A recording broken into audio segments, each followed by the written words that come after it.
Thank you. Welcome, everybody, to the Rye Town Park Commission meeting of August 15th, 2023. Please join me for the Pledge of Allegiance. Pledge allegiance to the flag of the United States of America and to the republic for which it stands, one nation, under God, indivisible, with liberty and justice for all. Please call the roll. Debbie? Commissioner Jason Hello? Klein, Here. Commissioner Lindsey Jackson, Here. Commissioner Josh Cohn, Here. Acting Commissioner Jamie Jensen, proxy for Emily Hurd. Here. Acting Commissioner Joan Grosjean Thomas is expected later. President Zuckerman. Here.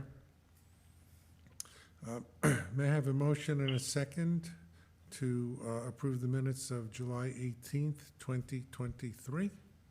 But before we do, I was present for all but the very beginning of this meeting. I'm not reflected here. Well, I think we need to reflect you. I don't remember when I came in, but I certainly remember leaving at the end of the meeting.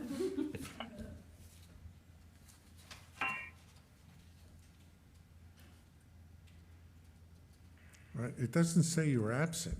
It only says, I didn't vote on anything.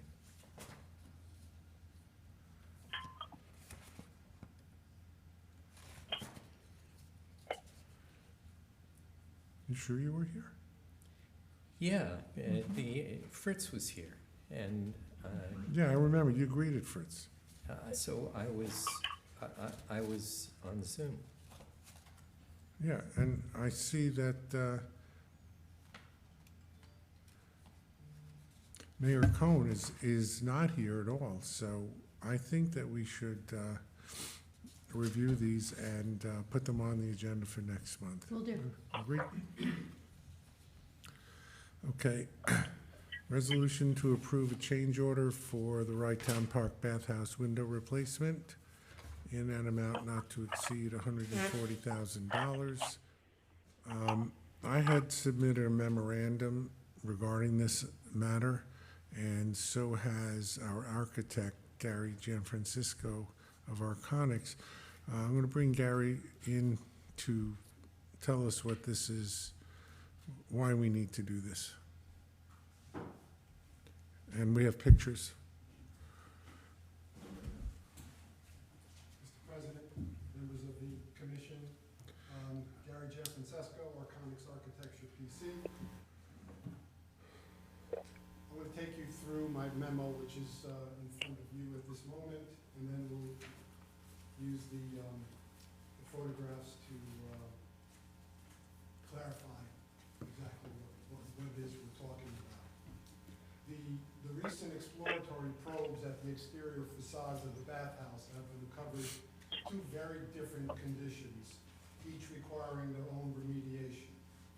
The bathhouse front and sides, for the most part, have clay brick backup that the stucco has been applied to. There are several areas where the clay brick has been removed and a concrete brick has been installed underneath the stucco and they've stuccoed over it. That is the prevailing, one of the prevailing issues is that concrete brick. The aggregate and the organic material, which is composed of the brick, basically is disintegrating. So a brick that's meant to work in compression. These are exterior walls are load bearing on the bathhouse.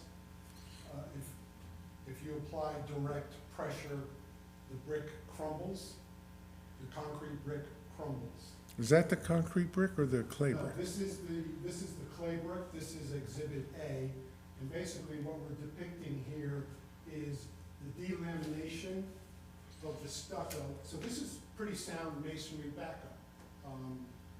However, when they put the stucco on, they applied it direct to the clay brick.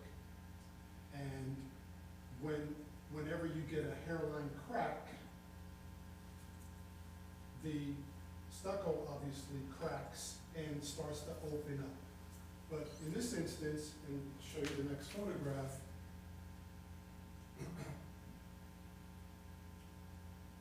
so I'm sliding in a piece of paper in between the brick surface and the stucco.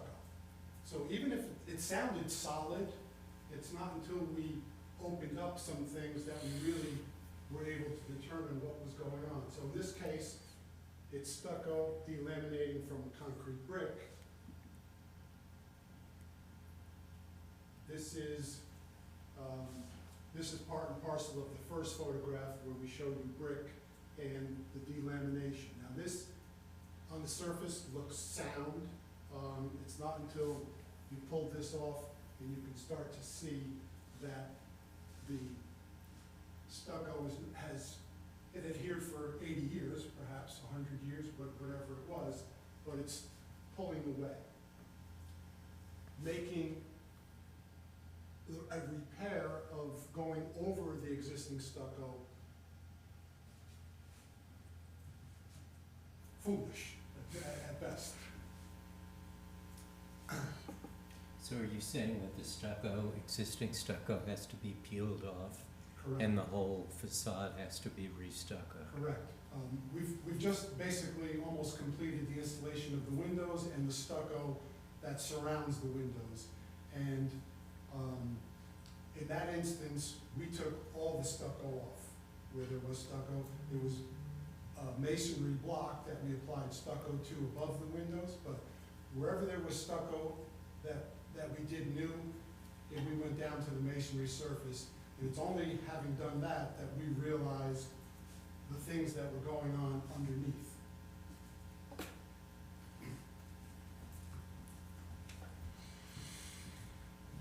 So what we would do for remediation is take the stucco off to the brick surface. We would add a bonding agent, coat the brick, and then we would start to put our mesh. So there's no mesh or holding the stucco together. So we would do a synthetic mesh, do a coat, do another layer of mesh, and do 2 more coats of our stucco. That would, in the event that there were to be ever hairline cracks in the future, that bridges that crack, and we wouldn't get the kind of failure that we've gotten here. How long would you expect the new job to last? I would say it's generational. It's 50 years. It's as good as the backup. I mean, we're not making the backup perfect, but it's acceptable, and I would say you're talking 50, 60 years for sure. It's the right job. Mm-hmm. So in 2 or 3 areas on the front, where we had clay brick, we found things such as this. So this is the entrance to the women's bathroom. We're just to the left of that. And you can see there's a hairline crack. At some point in time, the clay brick that was here was replaced by this concrete brick as a repair. That's the only way we can surmise it. It's a clean cut, and this is the disintegrating concrete brick. Huge repair. Well, I think, again, once we, Is there any sense of how much of that, do we have any record of how much of that concrete brick is behind there? If you were to take all the stucco off, how much is Yes. clay brick and how much is concrete brick? Do you have a sense of that? yes, on the front and sides, it's very minimal, but it happens in some inopportune places, like a corner, for whatever reason. The numbers that we discuss in the memo for a change order are based on the quantities all in to do the job and do it correctly. So the next photo, so you can see the cavities, but this is the aggregate that made up those bricks that have disintegrated. It's fallen down. And this even has a sense of some organic material, like it's almost dirt-like. But as you peel this off, that stuff tends to run out. You can see this. I'm able to stick my finger right into this. So it's not a hard material anymore. It's not capable of a bearing load.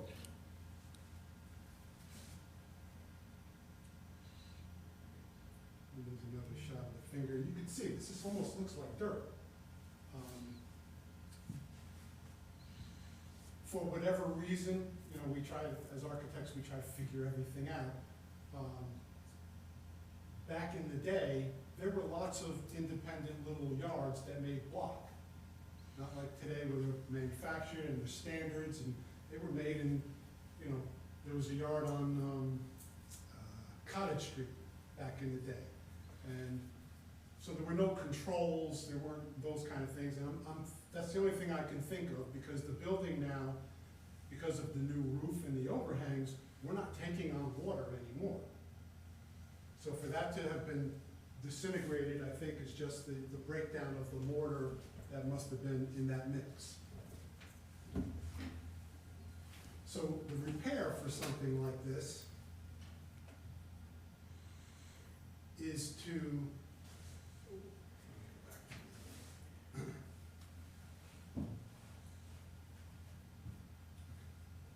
so what we would do in this instance is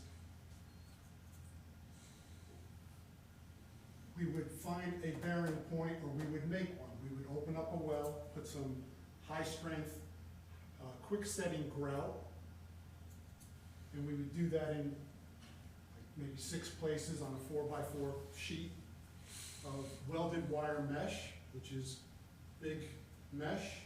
It's what they put in sidewalks. And we would put that in, grout it in, and then make one application of high-strength concrete, make another application, probably 3 lifts to build out to this surface, because we want to align now with this clay brick and work to that point. And then we would mesh over and stucco over the entire surface. That's fundamentally the cure. Okay, Gary, I didn't understand that. It sounds as if we're building a very strong new surface that will be under the stucco, but it's a surface over the deteriorated concrete brick. But meanwhile, we've got a wall thickness full of deteriorating concrete brick that we're just going to leave in place. Is that correct? It's mostly correct. So that concrete that we're going to pour is going to fill all these wells. That's really the whole point, is to give us enough of an area that's solid and bonded to the wall. Beyond this surface, there's several other block widths of wall behind it that would remain in place, and the integrity of it is they weren't these solid concrete brick. They were more like concrete block, like you would conventionally see, behind this. So this was more of a surface fix. I see, but so that block that's behind the concrete brick still has integrity? Yes, and we're comfortable with all of that. So let me make one. So the buildup is on the concrete block, the dark block, building it to the clay, right? Right, so this is all being the same So thing. that the clay and the concrete, which is the dark dirt, essentially, that will then be one surface. Correct. And we take our synthetic mesh, go over everything, we bridge all of these areas. I mean, this was a repair previously for whatever reason. We don't really understand some of the cracks that are here, but we're gonna bridge all those cracks. we don't understand a lot of how this place was built, I just have to say. This is unlike anything I've ever seen. Okay, going to the Probably all rear of done the without a building. building permit, too.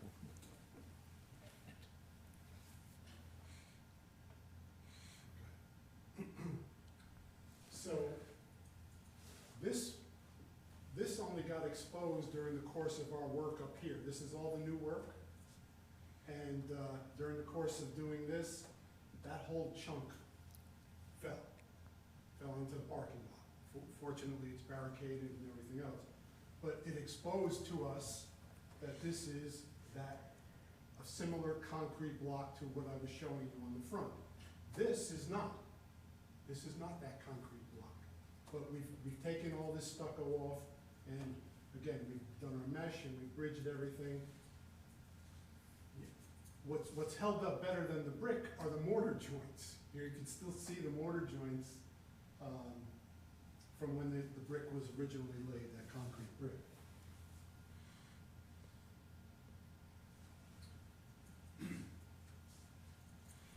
There You are can lots see of it better voids here. in the back, as well as the aggregate just falls out. This aggregate is very different than what's on the front. This is more typical of a concrete block. But again, you can see my finger goes right in. When we do our welded wire fabric, like I showed you on the front, we do the same thing. All these voids get filled by the multiple pores, and we bridge all the imperfections that way. Again, this is on the back of the building, and you can see the significance of that void, and we can see the widths beyond this, and see that they are unlike what's on the surface. Back to the mayor's comment that the cement blocks behind are still structurally sound, even though Yes. that looks really deep. Yes, it's deep, but there's several layers of those concrete blocks, even in this location beyond. Beyond. For the most part, when we rip out a window, we look at the jamb of the window, Draft this in we there. can see there's three different widths of material, masonry material.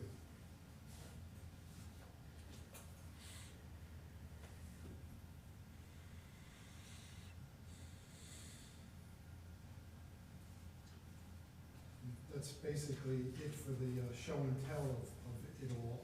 In working with our contractor, we have a contractor on the job. The intent was to utilize unit prices in the contract to do the rest of the work. The rest of the work is not indicative of the work that he already did. It's much more involved, there's a lot more material, there's a lot more stuff that needs to be disposed of.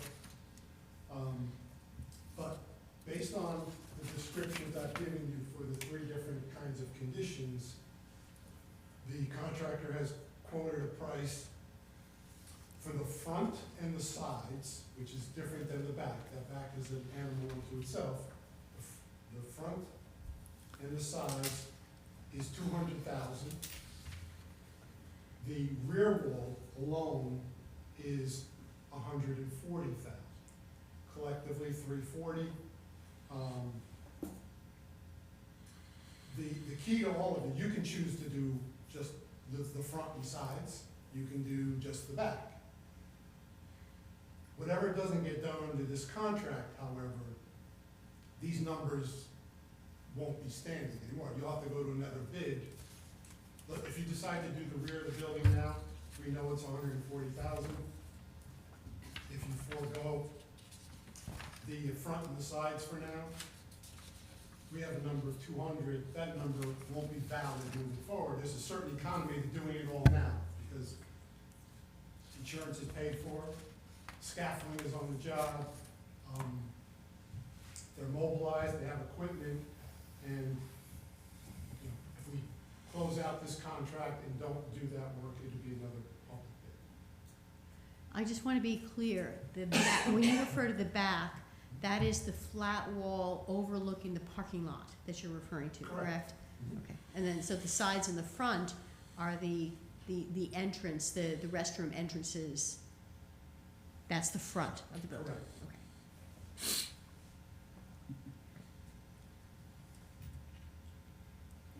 You can see, so this was a repair. You can see the thickness, they just kept putting stucco on.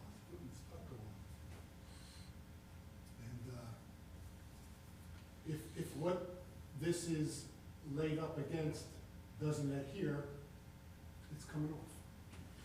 And we see, So when you look at that back wall, how much of that is the concrete brick that's deteriorated? It's the back whole wall, thing? yeah, from end to end, it's 110 feet or whatever Okay, it is. and on the sides, do you have a sense of what's the concrete and what's the clay? Yes, it's very minimal. Okay, We specifically have seen 2 areas for sure, and Mm. maybe a third, but the numbers that are quoted here are all in. You know, the feeling is. that- whatever you find, you'll fix it. Exactly, Doesn't matter, and the front is the same way, yes. okay. All right. Questions of the architect? Further questions? We know it's ahead of us. I had written a memo recommending at least that we do the back part. We have grant money available, and when we got the original grant money was for $100,000 CDBG. We had approximately $83,000 left over from the state parks through our last, our CFA grant, which was a 2018 application. The county gave us another $60,000 in CDBG money, which all of the CDBG money and all of the parks money is 50% match, but we are permitted to match one against the other. And so the chart that I've provided shows that the $83,000 of CFA money would be matched against the $160,000 of CDBG money. We had hoped, and I would say that before this weekend, that the $120,000 would cover the cost of the repairs. As you heard from Mr. Gianfrancesco, that is not the case. So my original recommendation was to at least do the back, the estimate for which is $140,000.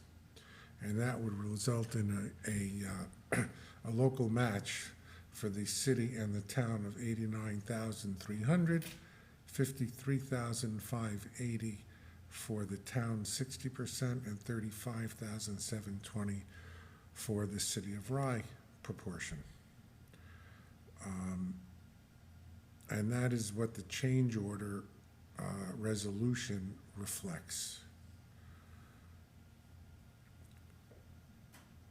As Gary said, we have the option of doing more work, doing the front and sides at an estimated expense of $200,000 additional, and that would be non-grant money.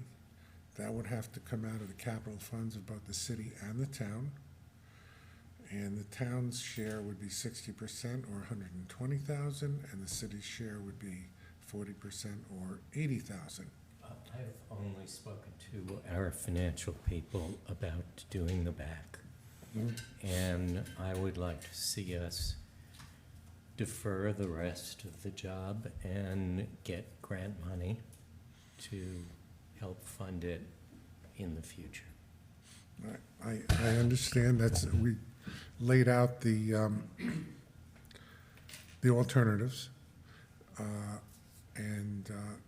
As I say, what is before us now is to do the back at a cost of $140,000. And I'm prepared to go forward with that. Other comments? Diana? Yeah. Hi, everyone. I'm Diana Page. I'm the president of the Friends of Rye Town Park. I took a look at the building today. And I have photos and videos, but I doubt I can get them up there, but you showed that it falls away like sand. You did show the huge hole over by the women's restroom entrance, and there's another one further along that side of the building. So I appreciate that money is, always the issue, but I would just like to lodge an appeal to consider doing the entirety of the building if we can possibly find a way, because it's, great that it sounds like we might be able to agree that the side facing the parking lot, there may be money to cover that now. But the building is, you seem like you have the contractors there, the people that you are entrusting to do the job, they seem to be doing it well. As you point out, there's already investment made in insurance and other sort of sunk costs, if you will. So, I'm really just appealing kind of as somebody who cares a lot about the park to consider doing the building in its entirety while you're having it, just finishing the job. I guess I would have a question. If you did the back of it before winter comes and, the front of it, like the side by the women's bathroom has that giant gaping hole, and even the red brick, I don't know how that fares when the stucco, for example, through the winter. Do you anticipate that a cold winter, a wet winter, ice and snow and so forth throughout the winter would cause yet further damage and make the job that much bigger and more expensive when we once again turn our attention to it? I don't know if you want to come back to the mic to answer that. Good question. Time is of the essence because time is against us and with the weather. We would need to figure out a way to protect those areas. If we don't do those areas now, we have to figure out a way to protect them, not knowing when it might get fixed. So it's finding a middle ground,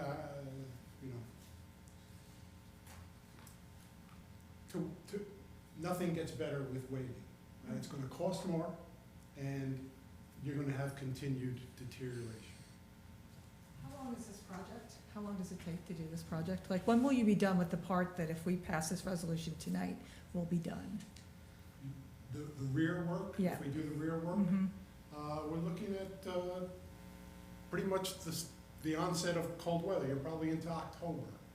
Okay, and if you got the entire project, how long would it take you to get it done? Would you get it done in the same time? Yeah, they would staff the job a little differently, knowing that there's an end game here. I'd like to point out that there's some risk in not addressing the exposed portions of the sides. Sorry, commissioners, I beg your pardon. There's a risk in that you saw how that chunk of stucco, without warning, just fell. We have seen chunks of stucco fall off our buildings.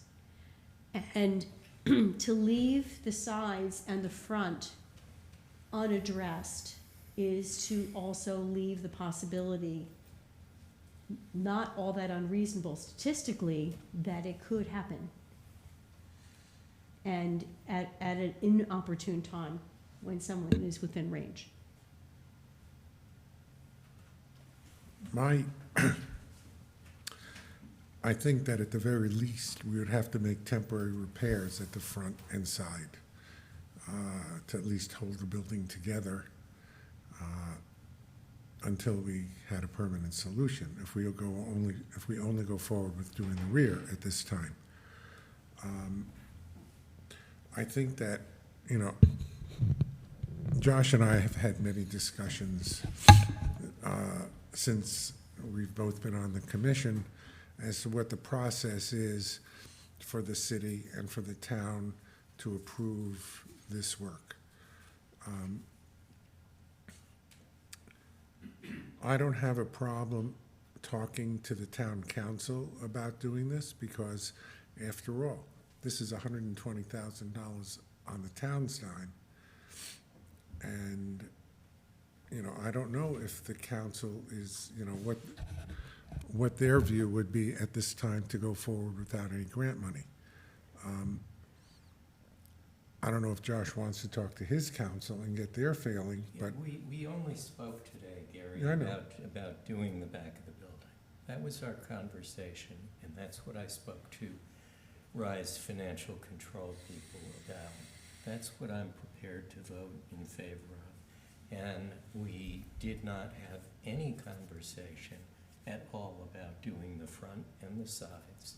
And I can't vote for anything No, other I'm not than that, asking for which I vote. know we can pay for. I'm not asking for a vote on that. I understand, Josh. I find this an incredibly important conversation, and I'm so appreciative of the fact that I'm not in Diana's position, I'm sitting up here. If there's a way forward, we should find a way forward. But we need to figure out how to do that in the time horizon that the engineer or architect is here. I'm sorry, I forgot your name. And so. It's Gary, it's a very common name. And so I'm very comfortable with Josh saying, okay, let's pass this first resolution, get it off the table, move forward. I would like, though, and I don't have any power really, I just feel very privileged to sit up here. I would like, though, to be able to make sure we don't just now walk away and don't continue the conversation in case there's an opportunity within the relationship between the Rye City and the town of Rye to find a way to get this done. So I just don't want to walk away from it, but I'm in the same position that Josh is. All you can do is vote for what the resolution is before us. I agree. But I would love, and any way I can be helpful, Mayor, in sort of making that conversation happen internally, because I just sat through an amazing capital improvement plan discussion. You got some real talent, Debbie, when you get to work with Greg Usry. And I think that, those people love to work outside of the box. They take on challenges like you can't imagine. And so I would like us to just keep having the conversation and make sure we pass this tonight, but I don't want to walk away. I would say don't walk away from it. And I think that's kind of what the mayor's saying. He's stuck. He's like, this is all I have to say. I'm not suggesting that we vote on the other 200,000 tonight. I am exactly where you are, and I think I'm where you are, Mayor, is to vote on this tonight and possibly continue the conversation in any way that we would deem appropriate, both the city and the town. We basically have a quarter, right? 1/4 of a year. We have the fall if we want to try to get this done and keep the costs down. Okay, so, those that are in power need to go back and figure out how to make that conversation happen. I would love to see it happen. I'm just sort of saying that. I think it's important. I think that we'll probably have a conversation at Friends about it, but that's really unsettling. And as long as you can really assure that you have a sense of where, All right, Joan, do you have anything to say? Only that I agree with everything you said, and the conversation will need to continue because we'll need to talk about potential remedies, even in the short term for the front and side. So the conversation needs to continue, and again, in that course of conversation, perhaps other remedies will be found. So it makes sense. Jason? And I think what I'm trying to say too is I appreciate your point that you have spoken only about this amount of money that's before us tonight. I guess what I was also trying to say, and Jamie said it better, is I'd love for that not to be the end, because it seems like we have a lot of the factors in place that would allow us to just properly do this building from start to finish instead of patching here and there and hoping and letting the weather do its worst. So I think that would be great if we could really Jason? work toward that. Comment from Jason and then a comment from Lindsay? Yeah, no, I agree. We came prepared for one thing, and I think, we stick with that, but it does make sense to look into it, because whatever we can do, and hopefully, maybe, who knows, maybe there is some grant money out there that could get us through the finish line. Well, you know me well enough that we will try to find more money from whatever source, state, county, federal. That I do. Lindsay?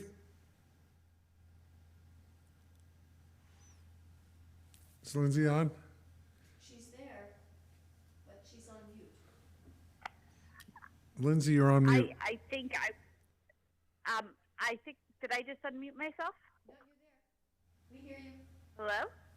Hello, we hear you. Hello? Hello, Lindsay, we hear you. Okay. I think I concur with sort of moving forward. I think we also have to consider, the sightliness of the bathhouse and also, inconvenience to park visitors as well. And I want to, if we prolong this is obviously going to impact park goers on the longer term. All right, I think we've beaten this horse. Thank you, Linz. A resolution to approve the change order in the amount not to exceed $140,000. I'll make it. Second, please. Second. Debbie, call the roll, please. Commissioner Klein? Yes. Commissioner Jackson? Yeah. Commissioner Cohn? Yes. Acting Commissioner Jensen? Yes. Acting Commissioner Grajewa-Thomas? Yes. President Zuckerman? Yes. Thank you, everybody, for a very good and complete discussion. Our next item involves another grant, retaining Dolph Rotfeld Engineering to conduct the drainage analysis for the duck pond. We have received an award from FEMA. Gary, thank you very much. Appreciate it. Gary came here. He's not feeling well. He's recovering from COVID. We have received a grant from FEMA to study, not to do the work, to study a project to deal with the flooding from the duck pond. That's the short version.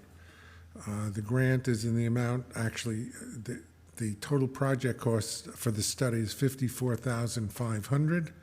Federal share is $49,050, and our non-federal matching share is $5,450, which is 10%. Debbie, do you want to go over, the memo's in the file, do you want to just go over a little bit more detail as to what this does? This is part of the hazard mitigation, the 404 hazard mitigation program that was made possible by FEMA and is being administered by the Department of Homeland Security. The State Department of Homeland Security. Yes, thank you. New York State Department of Homeland Security. The Parks grant writers, engineer James Nettarelli, and I worked on 3 different applications which we submitted both to the 406 program and the 404 program. They were identical applications. One got through, and this is it. So this is a grant for approximately 49,000. I don't have the numbers directly in front of me. It's for a project not to exceed 54,000, I think 200. This is to do a hydrology study of the pond and the upstream impacts on the pond. In other words, the overflow that comes both from the storm drain pipes from the city of Rye and also the runoff from the park itself that impact the pond, and then the downstream impacts therefrom, because the water is considerably more than was anticipated when the pond was designed. So it is not handling the water. And what you are seeing here is a picture of basically an overstream and an overland stream, because the underground culvert has failed and it's more than can be managed. So that is in the aftermath of Tropical Storm Ida. That's an image that anybody who walks in the park will recognize quite well. It happens regularly whenever it rains. And the downstream impacts of that on the beach, on the beach, on the restaurant are quite destructive and expensive. So this will be a study that will give us the answers. How much water where is it coming from, where is it running, and develop solutions. What are the solutions? Thank you. Go ahead. Are Yes, these Joan. conditions happening even post-IDA? Yes, they are. This is a mitigation grant. In other words, it's not to repair what Ida did, but to prevent future Correct. storm events. Not storm events, there will be storm There will events, be, yeah. but to prevent And- future flooding. Yes, Lindsay? And this is just the study for the project. This won't entail work. This is to determine what work is needed. Yes, this is, this project will give us the data we need and these solutions to then turn around and apply for grant funds to deploy the mitigation that's recommended. And of Okay. course, the hope and the prayer is that because they funded the study, that FEMA will then fund the repair. That's the theory. Yeah, So if we start with the planning process, we're hoping FEMA will work with us till the end. well, we've been told, Lindsay, we've been told that once they approve the study grant, it's generally the rule that they will then approve the funding to complete the work that the study shows. Not 100%, obviously, but that's the usual practice. And FEMA money is 90% money usually. Yes, there's an additional scope of this study. The new ADA compliant path that we've just completed has had the unintended consequence of funneling a certain amount of runoff straight down that path onto the stairs and down onto the beach and the foundation of the restaurant. So this study will also include that problem and solutions. Okay. All right. Any further questions? We have a resolution. Make a motion. Second. Debbie, please call the roll. Commissioner Klein? I don't know if he's still with us. Commissioner Klein left. He put in the chat box that he had to go. Thank you. Commissioner Jackson? Yes. Commissioner Cohn? Yes. Acting Commissioner Jensen? Yes. Acting Commissioner Grosjean-Thomas? Yes. President Zuckerman? Yes, thank you. We have the management report. Anybody, any questions about the management report? Pretty clear. And the last item, recently added, annual request from SOULRYEDERS to tie the park pink in October. We do this every year, and I don't think we have any problem with that. Is that correct? May I have a motion and a second to approve the SOULRYEDERS request? Motion. Second. All in favor? Aye. Thank you. Do we have any public comment on non-agenda items? Not a word. I'll just make one quick update if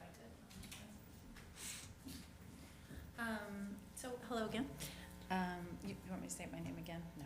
Okay. So I just wanted to give some quick updates on all the progress the Friends of Rye Town Park have made this spring and summer in the park. We have worked with our Chief Gardening Officer, Lucy Burkoff, who's a local gardener. We've planted 16 new trees in the park, most of which are native, all of which have eco-beneficial qualities to them, 7 of which are actually a redbud grove that we've dedicated in memory of Bill Lawyer. And we thought he would be especially pleased. It's at the sort of the Rye Beach Avenue entrance where Bill would come with his dog, and Katie and Liam, his children, have very kindly underwritten this with donations coming from their friends and families, and they're kind of making up the difference. So The trees are in, and we're just sort of sorting out the last few details, but we thought that was a lovely way to remember such a wonderful friend of the park. Many thanks to Russ and his team. It's very wet now, but back in the beginning, in the spring and summer, it was very dry, and they were shuttling water around throughout that dry period to fill the bags and water the trees almost every day. And so those trees would not have survived without them, so we thank them for that. We've redesigned the interior and exterior gardens at the Rye Beach Avenue entrance. So we've done some shuffling. We kind of repurposed some stuff that was in the front. We've planted a lot of new things. Again, a heavy focus on native, pollinator-friendly under Lucy's guidance. And so they look fantastic. We planted a new native meadow down by the ticket booth, which is at the Dearborn Circle. So there's kind of a large raised bed there, and we planted a new native meadow there that's coming along beautifully. We completed the Charlie North Shield area. You guys will remember many discussions about that, and we've installed a plaque there, and it gets lots of use. I see people sitting there all the time. It's beautiful. We get so many compliments on it. And then on behalf of Amy Vijayanagar, I'll just update that she developed a really lovely guide to the children's poetry path. So that's a subset of poems on the Rye Poetry Path. She worked with a local educator called Molly Ness and a whole host of folks to put together this beautiful guide that goes through each of the children's poetry path poems. It includes questions, points of discussion, all kinds of things. And we were really glad to welcome maybe 6 or 7 elementary school classes who made use of the park and the children's poetry path and the guide in June.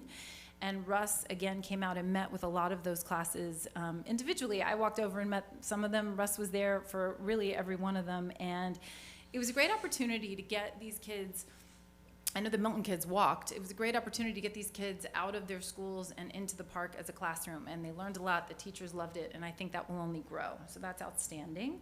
And then we had the 5th graders from Milton came and planted all of the gardens along the tower building. So they planted all these native plants. It was really beautiful. They had a whole volunteer day. They loved it. They were outside getting dirty and making it beautiful. And we're seeing the results now. It looks really great. So I hope you'll come to the park. But if you don't, I hope you'll look at my Instagram for Friends of Rye Town Park and see all the pictures. There's a lot of good stuff. Thanks. Thank you, Diana. Always a pleasure to see you here, especially with such great news. I mean, the friends are doing so much. That's wonderful. Do you need us to do anything? We've got it in hand. I mean, the things I'd love you to do will cost a lot of money. Yes, I have a list. I have a long list. It's not often said, Diana, but you bring such energy to the Friends, and so the commission really does appreciate you. They talk about you, don't worry. You do a lot. Only in good terms. We talk about you only in good terms. It's a big us. There are a lot of Friends of Rye Town Park. We all, you didn't mention, but we also were one of the local organizations that the fire department honored, which is really lovely too. Right. I'm so sorry. I do want to give a huge shout out. Sal Guanti of the Rye Firefighters held a variety of fundraisers and selected some local charities, and we were the very happy recipients of a $5,000 check from the firefighters, lucky us, to do our work. And that was amazing. They held a fundraiser, and they worked really hard to put that event together. So thank you, Sal, if you're watching, and the firefighters. That was really meaningful to us. Thanks. Thank you. And thank you, Jamie. Thank you for your comments, and thank you for sitting in. Do we have any comments from any of the other commissioners?